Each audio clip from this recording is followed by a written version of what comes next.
Demers Faye a dévoilé cet après-midi la liste des joueurs convoqués pour les 2 prochains matchs contre le Burundi et la Gambie, match comptant pour les éliminatoires de la Coupe du Monde FIFA 2026. Revoyons cette liste avec le sélectionneur des éléphants. C'était en conférence de presse. Sont au niveau des gardiens de but, les 3 gardiens. On n'a pas changé les gardiens. On aura notre gardien Yaya Fofana du SCO d'Angers. On aura Momo Kone aussi avec lui. Et on aura Badra Sangaré Ali. Voilà pour les 3 gardiens. Au niveau des défenseurs, donc on est parti sur une liste de 8 défenseurs. Emmanuel Agbadou, le petit nouveau Clément Akpa,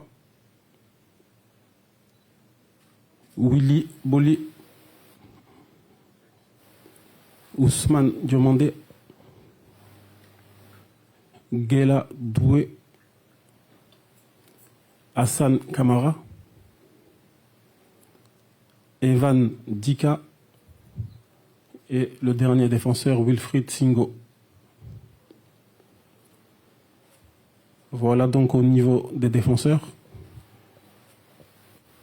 On arrive maintenant sur les 5 milieux de terrain. Jean-Eudes Aoulou.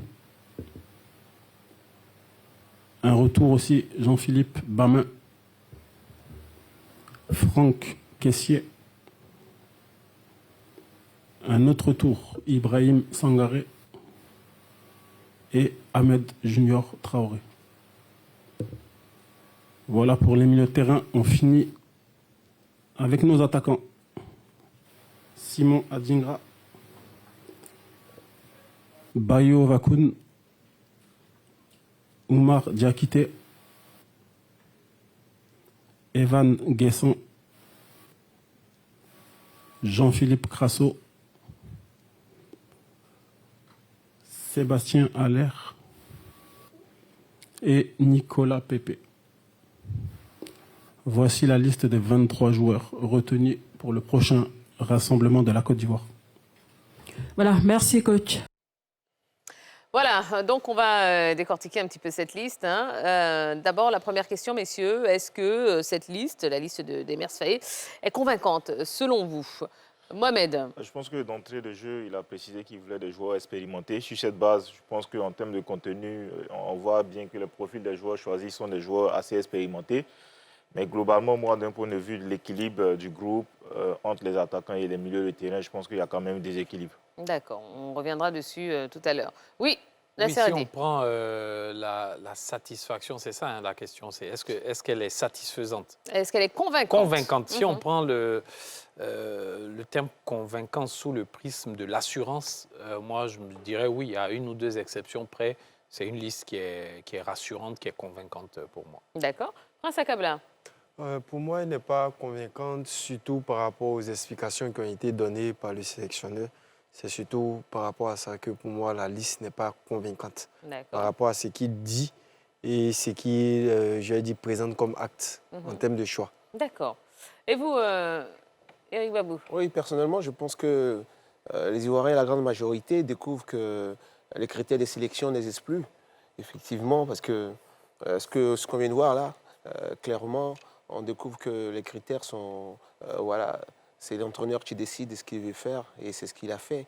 Mais je pense que globalement, comme vous l'avez demandé, son équipe, il dispose de joueurs expérimentés, c'est son souhait.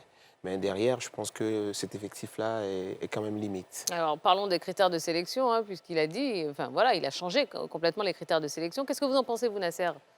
Bon, déjà, c'est dur de dire que, comme Éric dit, que les critères de sélection n'existent plus, puisque lui-même a parlé de l'expérience. C'est un critère aussi. Donc, il y a toujours des critères, forcément. Il a dit d'entrée de jeu dans sa conférence de presse qu'il avait revu avec son staff un tout petit peu les critères sur cette fenêtre-là et qu'il voulait davantage d'expérience, ce qui explique les retours de Willy Boli, d'Ibrahim Sangaré. On peut ou pas être d'accord avec sa logique, mais au moins, il faut la comprendre. Et moi, je comprends. Après, être d'accord ou pas, c'est un autre débat. Non, quand on parle des critères de sélection, je pense que, et c'est là où il y a un gros souci, certains entraîneurs nous en donnent. Voilà, et ça a été le cas des Faye et Mers. Il a dit, voici les critères, pour moi, qui me permettront de faire des sélections des joueurs. Et en premier, c'est la performance. Derrière, il a parlé d'expérience, effectivement. Mais quand on regarde aujourd'hui ce qu'il vient de faire là, dans sa liste, le critère premier, il a dit, il essaie de, on va dire, de se dédouaner. Le critère premier, c'est le critère d'expérience. Mais on sait tous que le critère d'expérience, il n'est pas à 80% important dans un effectif. Certes, il est important, mais ce qui est bien, c'est d'abord, en priorité, les joueurs les plus en forme, la compétence du moment. C'est ça qui est le critère primordial. Et puis derrière... Non, mais ça, c'est peut-être des critères que tu définis. Oui, non, les critères qu'il a donnés lui-même. J'ai commencé par là pour dire que c'est les critères qu'il a définis lui-même pour appeler les joueurs. Il est cohérent dans sa démarche. C'est un match compliqué. C'est un match... on joue à l'extérieur déjà, ça c'est un. Contre une équipe qui est troisième de la poule, il ne faut pas sous-estimer les qualités de cette équipe-là. Pour moi, l'entraîneur il a ses critères, mais ses critères ne sont pas figés. Il ne va pas figer ses critères pour dire, comme j'ai dit ça aujourd'hui, je fais comme ça tout le temps. En fonction du contexte, je pense que c'est un entraîneur qui apprécie aussi le contexte et il se rend compte aujourd'hui qu'il faut faire attention. On n'est pas allé avec trop de jeunes comme on a connu avec l'élimination de notre équipe Espoir pour le CHAN au Burkina. On s'est rendu compte qu'on n'avait pas choisi les bons hommes. Aujourd'hui, pour moi, sur la base du critère d'expérience, en fonction du contexte, je pense que c'est ce qu'il aurait dû faire. Mais après, on peut se poser des questions sur 2 ou 3 joueurs qu'il a choisis, notamment sur un petit déséquilibre. Non, ce que vous dites n'est pas juste. Parce que vous parlez d'expérience. L'expérience n'est pas au-dessus du joueur, de la performance du joueur du moment. Ce n'est pas parce que j'ai un joueur comme... sinon, on va chercher les joueurs qui ont joué, je ne sais pas moi... depuis des années. Non. Il ne s'agit pas de ça. Non, vous permettez. Non, mais cette sélection, quels sont les joueurs... Attendez. Vous avez dit des choses, vous avez dit des choses, s'il vous plaît. On va revenir, comme elle a dit tout à l'heure, dans les détails. Mais je veux dire que le principe, d'abord, c'est de prendre les joueurs les plus en forme du moment. Et quel joueur le plus en forme du moment? Non, on reviendra. Attendez. Laissez-le terminer. Ce n'est pas mon critère. C'est le critère qui est le plus logique. C'est les joueurs en forme du moment. Maintenant, le deuxième, le critère, vous parlez, le critère d'expérience, ne peut pas être au-dessus de la performance du joueur. Selon ta logique. Non, c'est pas ma logique. C'est ce qui est normal. Parce que si vous parlez que... Et Faye n'a jamais dit ça, moi, les mémoires, j'ai jamais entendu. Parce que quand Faye dit qu'il veut des joueurs d'expérience, il n'a pas dit je veux des joueurs en méforme. Non plus. Mais justement, c'est ce que je suis en train de vous dire. Alors que dans les faits, on reviendra sur la liste. On ira compartiment dans la liste tout à l'heure. Je vais vous donner 2 exemples pour faire simple, puisqu'il me pose la question. Je prends le cas de Boli. Il est expérimenté, indiscutablement. Mais Boli n'est pas le joueur le plus en forme, il ne joue même pas. Il joue même pas. Je vais vous donner un exemple maintenant. Je vais vous donner l'exemple de Boli. Je peux vous donner un deuxième exemple encore. Sangaré. Expérience, d'accord. Mais Sangaré... Non, vous m'avez posé une question, je vous réponds. C'est là où j'en veux. Vous dites que le critère d'expérience n'est pas le critère le plus... Attendez, on ne va pas rester sur chaque question comme ça, s'éterniser. Donc, je voudrais que chacun puisse aller au bout de ses propos et comme ça, on va pouvoir avancer plus rapidement. Alors, avançons, s'il vous plaît, parce qu'on va prendre compartiment par compartiment. Voilà. Commençons par la défense. En défense, Clément Akpa, tiens, parlons de lui, qui débarque pour la première fois chez les éléphants. Est-ce que vous validez ce choix de Clément Akpa? Oui, je valide ce choix parce que c'est un joueur qui est performant. Il répond aux critères de performance en club. Et c'est une occasion où on est dans un secteur où on va dire qu'on est en déficit de latéral. Voilà, au niveau, sur le côté gauche. Donc, c'était le moment, je pourrais dire, idéal pour pouvoir l'essayer. Même si c'est vrai qu'en club, il joue plutôt défenseur central dans une défense à 3. Mais je lui ai dit, il a quand même montré à Auxerre depuis l'année dernière qu'il a de bonnes dispositions sur le côté. D'accord. Mais ça fait un moment quand même qu'on le réclame. Et moi, je pense aujourd'hui, ce n'est que l'aboutissement d'un travail de ce jeune-là. Déjà, sur le côté gauche de la défense, qui est son poste de formation de prédilection, on a Ghislain Conan et Opéry, qui sont depuis 2 ans un peu les titulaires de ce poste-là, qui ne sont pas là pour des fortunes diverses, blessures, retour de blessures et puis retour de longtemps sans jouer pour Ghislain Conan. Donc voilà, on avait 2 places pour 3 joueurs, Akpa, Hassan Kamara et Diallo Chester, le champion d'Afrique qui était la doublure de Ghislain Conan à la CAN. Il en a pris 2 parmi les 3, donc Akpa et Kamara, c'est mérité. Et d'autant plus, juste pour terminer sur lui, qu'il peut jouer, il est polyvalent déjà, il peut jouer sur le côté et dans l'axe de la défense, et il peut jouer dans plusieurs systèmes différents, dans un système à 3 défenseurs, comme c'est le cas à Auxerre, ou dans un système à 4 défenseurs où il est latéral. D'accord. Moi, je pense Mohamed. que c'est un choix tellement pertinent. Encore une fois de plus, je pose la problématique du déséquilibre qu'on aurait dû peut-être faire l'économie d'un autre défenseur central. Peut-être que Babou sera très content. Ah ben voilà. On pourrait faire l'économie d'un défenseur devenu central lucide, parce là, qu'effectivement, lui, il a la capacité. Forcément. Non, il a la capacité de jouer aussi bien dans l'axe qu'en tant que latéral gauche. Donc, du coup, est-ce qu'on n'aurait pas pu étoffer un peu plus le milieu? Mais on aura le temps d'en parler. En sortant qui en défense, par exemple, excusez-moi, en sortant qui en défense, faites-moi une Bon, proposition. mais je te fais plaisir. Je dirais Willy Willy Boli. Boli. Ben voilà. Non, Ça mais- passe. Voilà, c'est pour ça que je parle de lucidité. Moi, je pense qu'avec Non, je vais parler de Clément. Attendez, Voilà, oui. pour dire que voilà un choix logique. Voilà un choix logique qui va Donc, faire la performance l'unanimité. est un critère qu'il prend. Voilà. Non, mais attendez, je ne dis pas qu'on ne prend pas. Évidemment, Il n'a c'est pas le d'expérience, critère lui. primordial. Avancez, c'est la avancez, performance. voilà. OK. Voilà, Voilà. allez-y. Donc, je disais, voici un choix logique, voici un choix attendu qui va faire l'unanimité. OK. Maintenant, quand vous prenez ce joueur-là, ce garçon, avec sa polyvalence, qu'est-ce qui justifie la présence de Boli? On le connaît, on l'aime bien. Moi, c'est un joueur que j'apprécie énormément. Mais au moment où on parle, est-ce que vous prenez Boli et quand il donne le critère d'expérience, est-ce que c'est valable là en ce moment? C'est pour ça que je dis que oui, on peut donner tous les critères du monde, mais il faut être logique. D'accord. Et là, ce choix-là, Clément, il est logique et on pouvait se passer de Boli. D'accord. Bon, parlons de Willy Boli, donc restons sur lui et sur Evan Dika. Tiens, est-ce qu'ils peuvent former à eux deux la charnière centrale complémentaire et rassurante qu'on cherche depuis un Je vais moment? continuer, puisque j'ai commencé pour parler de Boli, je vais commencer, je vais Allez-y, terminer. Je vais terminer. Moi, je vous assure qu'il a déjà son équipe, parce que la charnière centrale, on la connaît. C'est Agbadou et Indikan. Vous comprenez? Indika. Indica, voilà. Merci. Je vous en Indica. OK. Donc, quand vous envoyez Boli, vous parlez de son expérience, ça va servir à quoi, là? Quand vous appelez Boli et vous parlez, vous mettez comme critère primordial son expérience, ça veut dire que lui va stabiliser la défense. Mais si vous prenez un joueur comme Boli d'expérience qui n'est pas en compétition et vous le mettez sur le banc, ça ne sert à rien. Non, mais ça peut être pour dans Ça les ne vestiaires. Non, non, arrêtez. Alors, arrêtez. non, c'est quand Prince même Akabla, envie d'une je reste- raison. non, on va Moi, écouter Prince, on va écouter moi, Prince, s'il vous plaît. Quand j'analyse même, je dis la sélection, je ne vois pas Faye jouer avec 4 défenseurs même. Parce qu'on a très peu, si on doit jouer en 4-3-3, on a très peu de milieux. Il a pris, je crois, C'est 8 pas mal en sentinelle. attaquants. Il a pris encore 8 défenseurs. Pour moi, on va jouer avec 3 centraux. Parce que même nos défenseurs qui sont dans la liste, il y a plein dans leur club qui jouent à 3 en défense.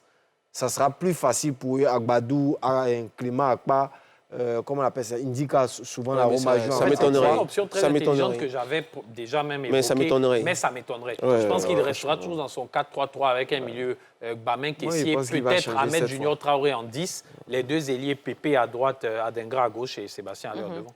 Moi, Oui, je pense quand même Mohamed, que Willy allez-y. Boli, il a sa place. On se rappelle bien à Cannes 2023. On avait tous enterré. Mais tout à l'heure, vous disiez que vous le sortiez. Attendez. On pouvait le sortir, mais il a sa place. La formation d'un groupe homogène, ce n'est pas l'accumulation de talents. Ça peut être des personnes avec des qualités différentes, bien sûr. mais ça forme un groupe homogène. Je pense qu'il faut penser à l'homogénéité du groupe et non à dire qu'il faut forcément des talents. Quand on prend aujourd'hui Max-Alain Gradel et Seri Jean-Michel, ce n'étaient pas les joueurs sur lesquels on comptait à la CAN. La preuve, Tiens, ils étaient même, pourquoi attention, ils n'étaient Pourquoi même pas titulaires avec la liste de Gassé. Ils ne jouaient aucun match. Mais quand il fallait reprendre l'équipe en main, ce sont ces deux joueurs-là qui font le déclic. Seri devant la défense et Max-Alain Gradel sur le côté, avec son caractère, avec sa façon de parler aux jeunes, avec sa façon de discuter avec les plus jeunes. Bon, Après, sur on ma sait pas- charnière non. centrale, sur ma charnière Non, si on centrale. revient sur Oui, oui, Voilà, on va s'il vous aujourd'hui, plaît, voilà, parce que là, on va Attention, se non, je disperser. dis, Là. Voilà. Willy, il a un rôle à jouer dans l'équipe. Quand on regarde aujourd'hui, il a de l'expérience, il a du vécu. Chaque fois qu'il a joué des matchs en équipe nationale, il était bon. Bien qu'à la CAN, il n'était pas forcément titulaire dans son club, mais il a été bon dans les matchs où il a joué. Non, Pourquoi écoutez, ne pas le bon, sélectionner Il joue un peu plus. voilà. Mais ce que je veux dire, Écoutez, Thia, il faut qu'on soit quand sérieux. vous faites un parallèle, vous prenez la République démocratique du Congo, Chancel Mbemba, la République démocratique du Congo. Ah ouais Chancel Mbemba a joué joue 0 plus. minutes Non, avec vous n'allez l'Olympique pas de faire ce Marseille. parallèle-là, quand même. Mais si, pourquoi Chancel pas Bamba, Pourquoi pas on va dire, c'est le capitaine de Mais l'équipe. oui, mais Et en mais plus, si on veut rester il n'a dans pas- votre attends, critère de excuse-moi, performance il n'a pas, actuelle, il n'a pas, sa il n'a place pas, dans il n'a cette pas un équipe. pendant Mais je dans cette pense- équipe-là. Il est incontournable Mais dans non, l'effectif. nul n'est C'est pour ça que je disais incontournable, tout à l'heure, je suis écoutez-moi, désolé. Même si j'ai dit on tout disait à l'heure tout à que l'heure, quand mais vous alors, appelez attendez, Boli, Attendez, Eric Babou. Donc, si on Mais suit tu votre connais le logique, rôle de- s'il vous plaît, pas de conversation dans la conversation. Si on suit votre logique, quand on est capitaine, on peut se permettre de ne pas jouer régulièrement. vous savez, Olivier Giroud je réponds n'était à pas votre question. Vous Attendez, permettez, attendez, c'est à moi qu'elle a attendez. posé la question, je Attendez. réponds. Voilà. Je disais tantôt, quand vous portez le brassard, un joueur comme Kessié, je prends un exemple, voilà. Kessié, quand il porte le brassard, ça veut dire, il a l'importance du joueur sur le terrain. C'est la priorité. On regarde la performance du joueur sur le terrain. Et derrière, son aura dans le groupe. Mais il ne joue pas. Ça fait... Non, attendez, doucement. Je donne un exemple, je parle d'Aurier. Depuis le début de la saison, il n'a rien joué. Je parlais des caissiers. Pour faire un parallèle avec Mbemba. Mbemba, il ne joue pas en club, on sait pourquoi. Ce n'est pas les compétences du garçon qui sont mises en doute. C'est parce que c'est des problèmes extrasportifs. Oui, mais dans le groupe, et j'ai donné tout à l'heure l'exemple des caissiers, en plus des compétences du garçon, parce qu'il est titulaire. Ce n'est pas le cas de Boli. Boli n'est pas capitaine, il n'est pas titulaire en club. Bon, il n'est pas son rôle. Il faut faire des parallèles. Il faut faire des parallèles comme ça. Olivier Giroud ne jouait pas tellement à l'AC Milan. Comme ça. Non, c'est pas possible. C'est pas possible. Il faut être logique quand vous faites la Coupe du Monde 2022. Il faut être logique quand vous dites des choses. Ne faites pas des parallèles comme ça. En fait, pour conclure, au fait, sur ce cas-là, les critères de sélection sont vastes. C'est un ensemble. On ne se base pas que sur la performance du moment. Il y a la performance du moment, il y a l'expérience, il y a l'état d'esprit. Il y a même un critère qu'on néglige, mais c'est le rapport humain qu'il y a entre l'homme et son entraîneur. Forcément, tout coach de Thomas Tuchel en Angleterre, à Didier Deschamps, à Sébastien Desabre au Congo, à Faye Mers en Côte d'Ivoire, a des rapports particuliers avec certains joueurs qui font que ça change la vie du groupe. Écoutez, s'il vous plaît. Baisse de régime. Allez, merci. Passons à Jean-Philippe Bamin, qui revient après une longue période de blessures et d'irrégularités. Est-ce que c'est un choix judicieux pour vous, moi, je me pose la question parce que ça fait juste 6 matchs qu'il a joué à Zurich. Et là, on ne parle plus d'expérience, là? Non, j'ai fini. Eric Babou, je pense qu'on est dans la logique de l'expérience. Contraire en même temps. Je finis pour dire qu'on est dans la logique de l'expérience. C'est un joueur qui est hyper expérimenté. Il a 30 ans, il a joué dans plusieurs clubs. C'est vrai que son passage à Everton a été, pour moi, un flop. Mais après, il a joué en Turquie et aujourd'hui, il est en train de se reprendre. Et je dis, c'est le même exemple qu'on a eu avec Seri, qu'on avait tous enterré, mais qui a été super important. Aujourd'hui, quel est le joueur qui peut jouer à ce poste dans notre équipe actuelle et qui peut avoir des compétences au-delà de Gbamé? Mais ce que je pense, par contre, c'est que notre milieu il est déséquilibré.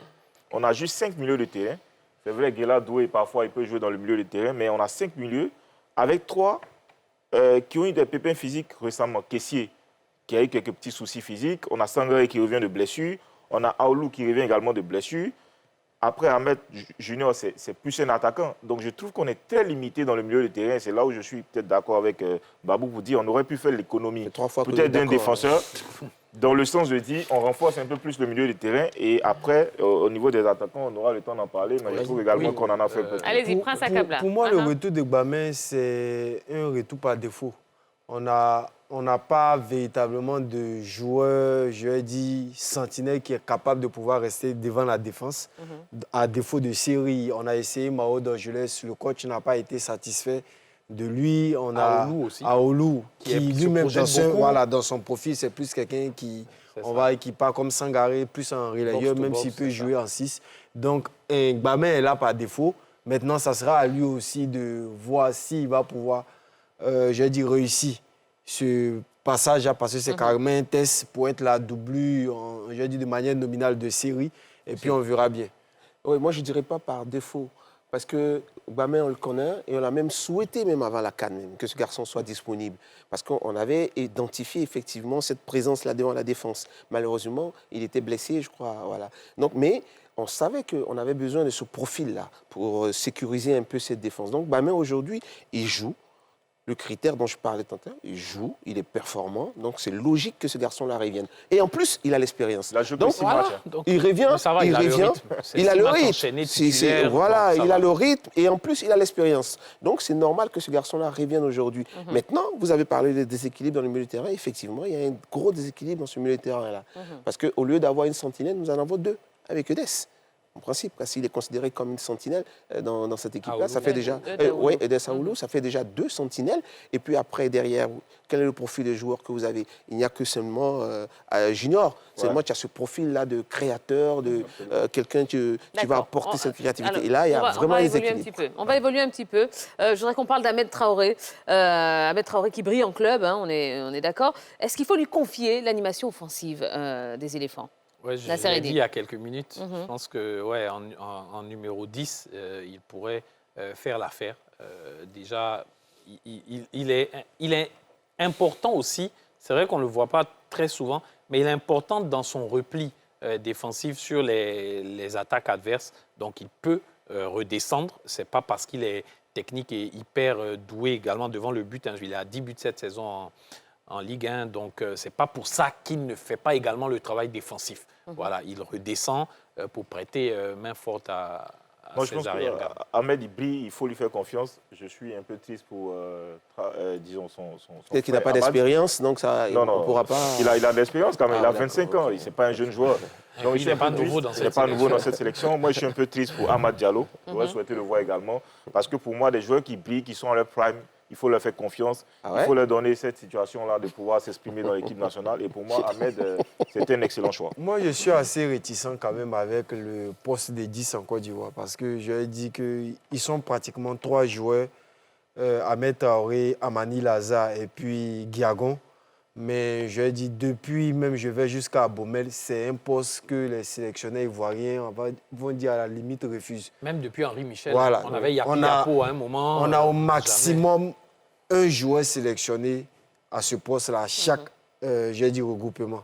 Soit 0, maximum Non, c'est parce 1. qu'on a toujours évolué en 4-4-2 Et c'est ou en vraiment... 4-3-3. Je pense que c'est dommage, effectivement, parce qu'aujourd'hui, tout ce qu'on souhaite, c'est que notre milieu de terrain évolue en termes de créativité, en termes d'animation, en termes, je veux dire, de technicité. Et là, on a bien peur qu'il nous fasse encore du réchauffé, hein, notre Fayet, avec ces milieux de terrain qu'on connaît déjà, Sangaré, Kessié, alors qu'effectivement, on a besoin de sentir un joueur en pleine bourre comme ça, comme Ahmed, il est en confiance, il va apporter cette technicité, cette créativité au milieu de terrain. Et il a dit, et c'est juste, hein, depuis longtemps, on a l'impression que ces joueurs-là sont pratiquement muselés en équipe nationale.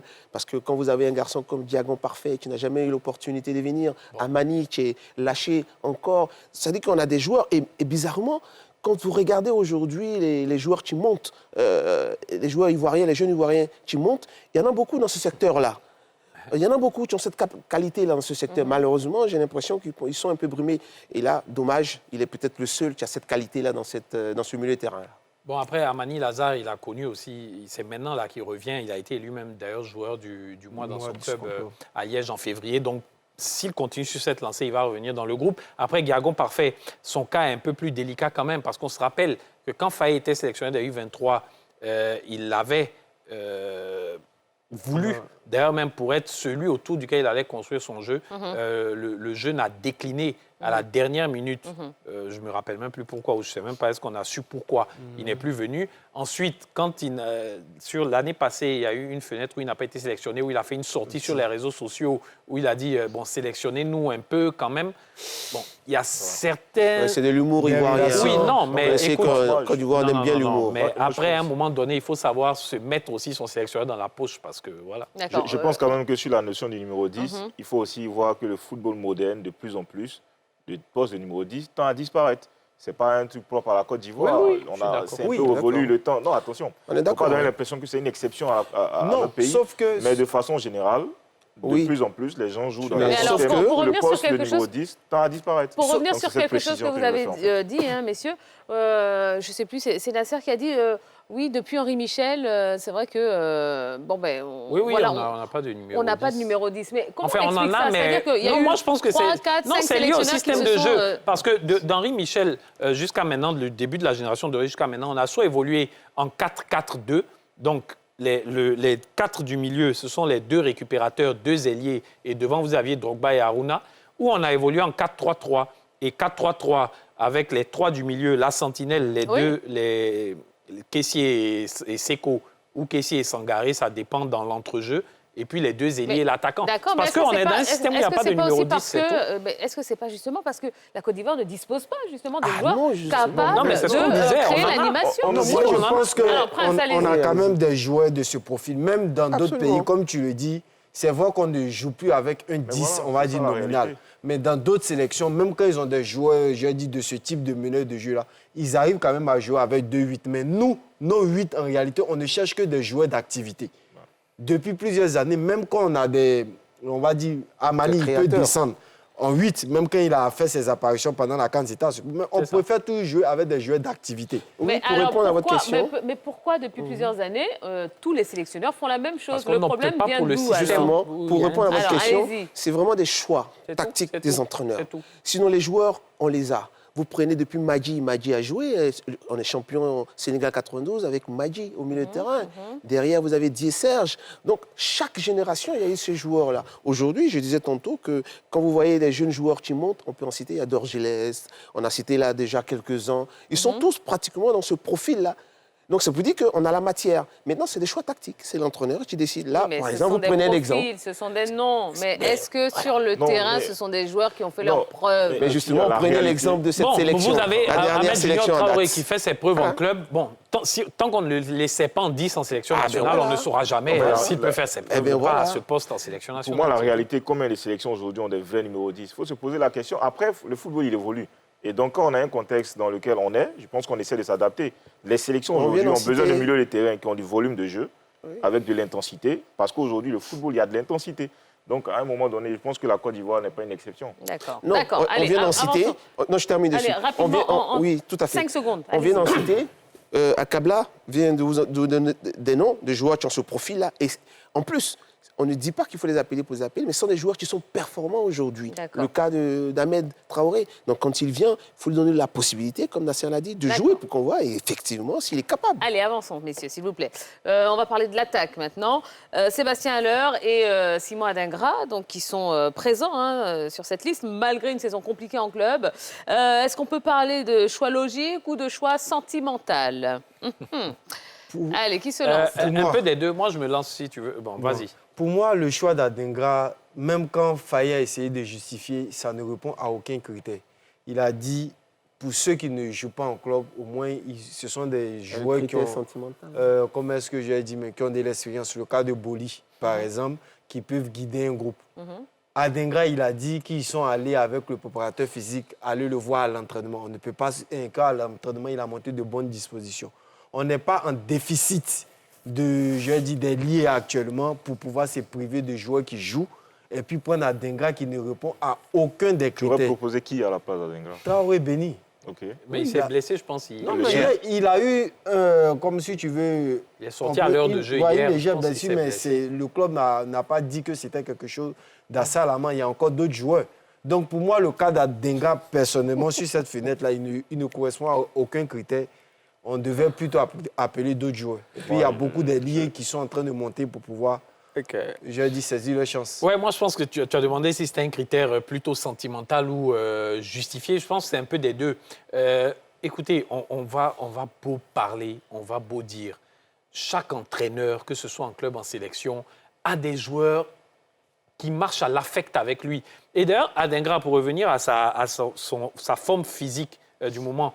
On a commenté son match là, samedi ici sur NCI. Il est rentré en jeu à 5 minutes de la fin. À son entrée, franchement, moi, je n'ai pas vu quelqu'un qui a court de rythme. Il a même marqué un but qui a été refusé après pour hors-jeu. Il a eu de très bonnes prises de balles, de très bonnes séquences de jeu. Donc, franchement, moi, je pense qu'il va répondre présent. Oui, c'est ce que j'ai commencé par dire qu'il faut qu'on arrête de parler de critères de sélection. Mais c'est un critère. Vous comprenez? L'affect, c'est un critère. Non, parce que si vous commencez comme ça, on ne va pas s'en sortir. Ce qu'on retient, et je vais un peu dans votre sens pour dire que chaque entraîneur décide de qui il sélectionne quand il veut. Et c'est pour ça qu'on l'a mis là. Selon ses critères. Et voilà, selon lui, ses critères. C'est lui qu'on a nommé comme entraîneur. Nous sommes 30 millions d'Ivoiriens minimum. On a nommé Faye pour sélectionner. Non, il sélectionne comme il veut, qui il veut. Donc, on l'accepte. OK. Non, mais maintenant, vous ne répondez pas à la question, Eric. Oui, je reviens. Sentimental. Parce que oui, là, justement, j'en reviens maintenant pour dire simplement que ça peut être justement affectif, ça peut être sentimental. Mais je pense que derrière, pour moi, je pense que ces deux joueurs-là, ils l'ont montré à la CAN. Et c'est un coup, il a fait un coup. Gassé les a retenus comme ça, ils étaient blessés. Gassé a dit, je les prends, je vais avec eux. Et ils nous ont donné la Coupe d'Afrique. Pourquoi Faye ne ferait pas pareil? Pourquoi Faye ne tenterait pas le coup? Surtout que ces joueurs-là, ils ne sont pas forcément blessés. Aujourd'hui, ils sont peut-être en méforme encore. Alors qu'on les a eus à la CAN blessés, on a remporté la CAN. Donc, et puis, quand tu regardes le talent de ce garçon-là, même sur un pied, on le prend. Je parle d'Adingra Chou. Voilà. Et d'ailleurs, petite anecdote rapidement sur Adingra, justement, la question a été posée à Emerse Faye à la conférence de presse par un confrère qui lui a parlé, par exemple, de Jean-Charles Awa, le joueur de Simba, lui aussi qui peut jouer numéro 10, effectivement. Pourquoi pas par rapport à Adingra? Bon, il a répondu de façon un peu ironique aussi pour dire, si vous voulez comparer Jean-Charles Ahoua à Simon Adingra, bon, c'est que vous avez un problème. Oui, donc c'est pour vous dire que, vu le talent, c'est vrai qu'il ne joue pas beaucoup, mais quand même, il n'est pas blessé, il fait partie du groupe. Non, moi, je pense quand même qu'il faut se poser. C'est quoi un groupe? En fait, Après, on a un ensemble de joueurs qui ont commencé ensemble, qui ont un vécu ensemble. Et vous voulez qu'à chaque fois qu'il y a un qui est blessé ou il y a 5 qui sont blessés, qu'on prenne de nouveaux joueurs pour les mettre dans ce groupe. Et comment, en fait, on arrive à créer cette cohésion au fur et à mesure? Je pense que quand un groupe se met en place, depuis la CAN, il y a de la cohésion qui se crée, il y a des affinités qui se créent, il y a des automatismes qui se créent. Ce n'est pas pour une période de méforme qu'on remet tout ça en cause. Pour moi, Adingra, attends, je finis. Quand on compare Adingra à Beignet, j'ai beaucoup de respect pour lui. Je pense que c'est un excellent joueur. Je pense qu'il aurait dû être sur la liste, mais pas à la place d'Adingra. Adingra, il faut qu'il soit là. Et quand on dit, en fait, on allait regarder ses entraînements, ce n'est pas que ça. On a discuté avec le préparateur physique de l'équipe où il joue pour voir est-ce qu'aujourd'hui, le fait qu'il ne joue pas a un impact sur sa performance physique, sur son rythme, ainsi de suite. C'est des indicateurs que les grands clubs dont ils disposent. Ça, vous pouvez pas donc, si on finit... Non, je finis. Vous-même, si on arrive à ça. Non, on peut répondre à ça parce qu'il fait des entraînements. Un joueur, c'est pas parce qu'il ne joue pas. Non, un joueur, quand il ne joue pas, il fait des entraînements. Il y a des matchs qu'il joue lors des séances. Écoutez, sur cette base, il rentre en jeu parfois. Sur cette base, il est sur toutes les listes. Ça veut dire déjà qu'il est bon à l'entraînement et qu'il arrive à avoir des listes. Et ça, c'est déjà une première étape. Et sur cette base, l'entraîneur est estimé qu'en l'état actuel des choses, on a quel ailier? La preuve, on prend Pépé.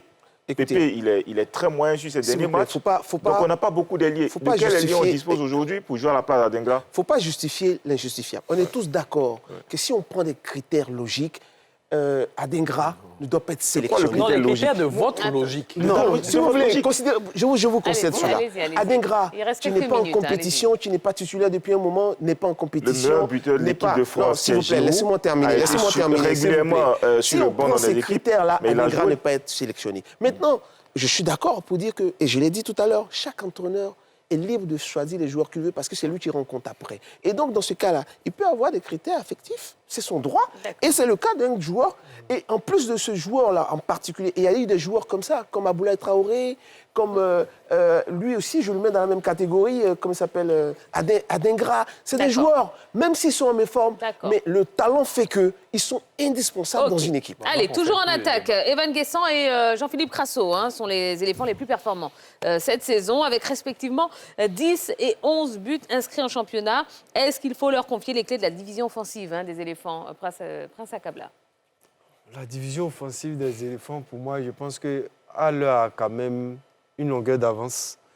Quand je dis le critère affectif qui devient de plus en plus présent dans les choix des Mess Faye, donc je pense que dans sa tête, elle a quand même une longueur d'avance. Après, je vais mettre Jean-Philippe Crasso, voilà, qui, je vais dire, depuis l'après, dans l'après-CAN, c'est celui qui s'est montré le plus impactant dans le jeu. Evan Guessant malheureusement, c'est le contraire, je dis surtout en termes d'efficacité. Evan Guessant de Nice. Et puis celui de la Côte d'Ivoire, mais il a encore tout le temps pour pouvoir renverser la balance. Donc pour moi, Haller a encore, je dis, de l'avance, surtout que maintenant il joue dans son club. Non, mais clairement, au poste pour poste, quand Haller et Adingra sont là, Crasso et Guessant passent au second plan. Ça, c'est clair et nickel. Après, on n'est pas à l'abri d'aménagement technique où Crasso peut être placé en ailier droit ou Guessant peut être placé peut-être, je ne sais pas moi, en attaquant de soutien, etc. Mais bon, a priori, c'est Adingra et Haller des titulaires. Moi, par contre, ce que je pense, je ne sais pas pourquoi on va avec 5 attaquants de pointe. Parce que moi, Diakité, moi, je ne le considère pas comme un ailier. Il a souvent joué ailier dans l'équipe nationale, mais il n'a pas été toujours très bon. Il est souvent un peu brouillon comme on l'a trouvé. Aujourd'hui, à Reims, il joue attaquant de pointe. Donc aujourd'hui, on a 5 attaquants de pointe dans ce groupe, avec Bayo Vakoum, Crasso, Seb et Evan. Pourquoi on va avec 5 ailiers et qu'on n'a seulement que 5 attaquants de pointe et 2 ailiers de métier? Je pense que c'est, à mon avis, déséquilibré. Donc du coup, si on a Pépé qui n'est pas bon ou Simon qui se blesse, on va être obligé d'être dépanné avec Ouma Diakité. C'est là où je trouve en fait que cette liste, elle est légèrement déséquilibrée. Quand on a Seb, Crasso, Bayo et Evan, quand même, il y a 1 ou 2 dont on peut se passer et puis se renforcer avec un joueur comme Beignet, qui est très bon dans son équipe. C'est en ce sens que je parle de déséquilibre. Sinon, sur le choix des hommes, généralement, moi, je suis Effectivement, je suis d'accord. entièrement d'accord avec lui. On l'a dit, même au milieu de terrain, on l'a dit tantôt, il y a ce déséquilibre-là. En attaque, c'est pareil. Il a des profils similaires, pratiquement. Ouais. Et similaires. Et en plus d'avoir ces profils similaires, il nous met un joueur encore sur le critère affectif, c'est-à-dire Oumar Diakité. Là encore, le critère affectif encore revient à nouveau. Ça veut dire que c'est une sélection d'affection.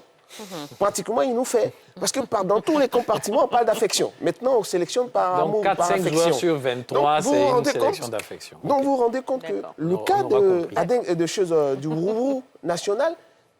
Avec... Ah, vous n'aviez pas parlé du... Non, mais moi, j'étais en train d'en parler. Justement, j'étais en train de... Il y a tellement de polyvalence. Laissez-moi terminer, M. Nasser, s'il vous plaît. J'étais en train de dire que, comme il a dit, cette attaque est déséquilibrée. Les profils sont similaires. Vous avez Crasso, Haller. On pouvait se passer de 1 pour ajouter un joueur encore un peu plus percutant, un peu plus technique, peu plus...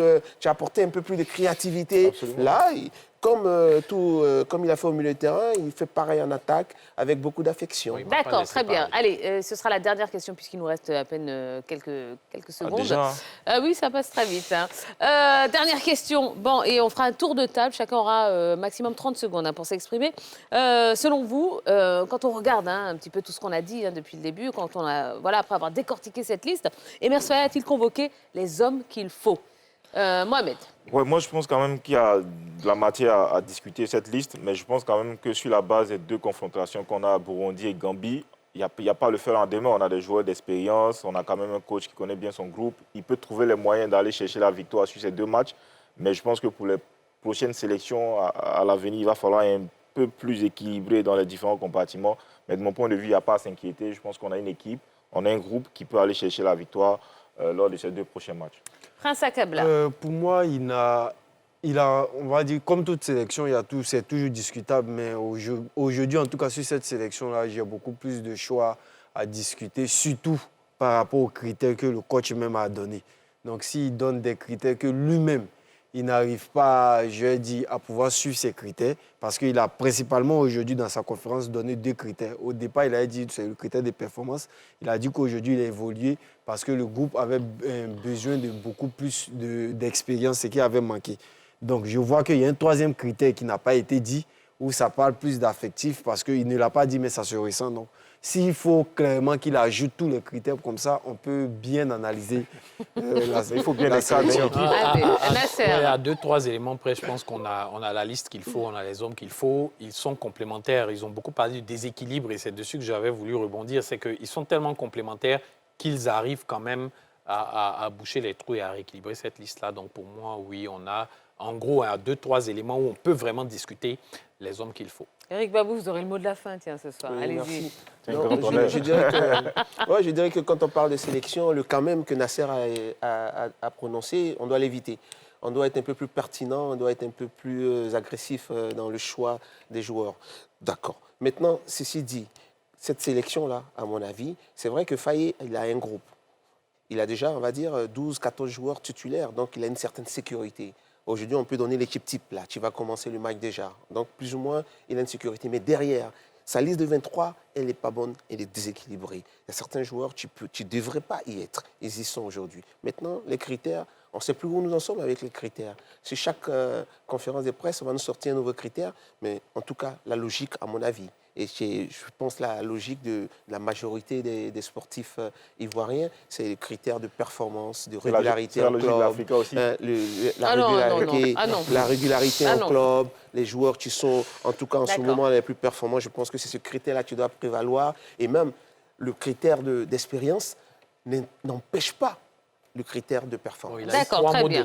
Allez, non, c'est terminé, ça y est. En tout cas, donc rendez-vous le 21 mars, donc ce sera face au Burundi, et le 24 mars, ce sera face à la Gambie. Voilà, eh bien écoutez, on en a fini avec ce numéro de NCI Sport. Prochain rendez-vous sport, c'est ce mercredi, donc après-demain pour l'UEFA Champions League, avec la belle rencontre qu'on vous propose, Aston Villa face au Club Bruges.